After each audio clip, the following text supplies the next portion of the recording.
The Progressive Era was a significant time of change.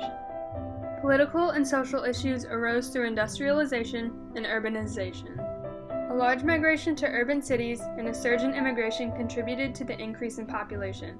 This led to a need for paved streets, safe drinking water, suitable housing, and adequate city services.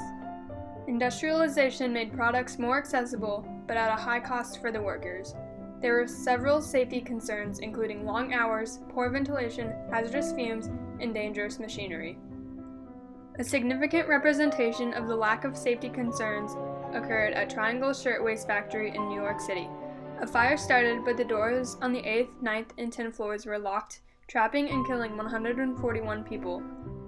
The issues from industrialization and a surge in population in urban cities led to muckraking. Muckrakers were writers who uncovered and exposed misconduct in politics and business, as well as the horrible working and living conditions.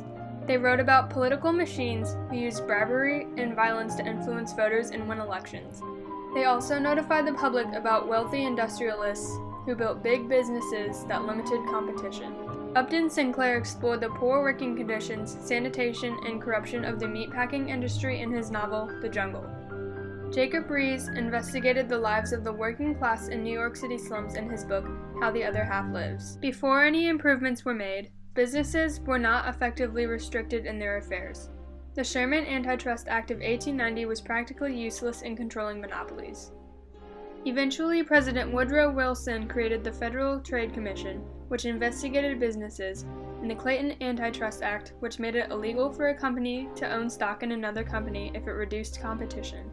The fire at Triangle Shirtwaist Factory drew attention to these poor conditions, and adequate lighting, restrooms, ventilation, and sprinkler systems became necessities in factories.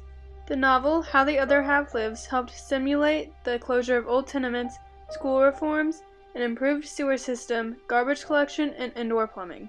Sinclair's The Jungle stimulated the Meat Inspection Act, which mandated federal inspections of meat sold through interstate commerce, and the Pure Food and Drug Act, which prohibited the manufacturing and sale of impure and/or falsely labeled food and drugs. Reforms also came for hours and wage. The 72-hour work week was shortened to a maximum of 54 hours per week. Children, who initially worked 10 to 12 hours a day, got paid 50 to 70 cents a day, and were given the most dangerous jobs, were now limited to an 8-hour workday and had to be at least 14 years old to work.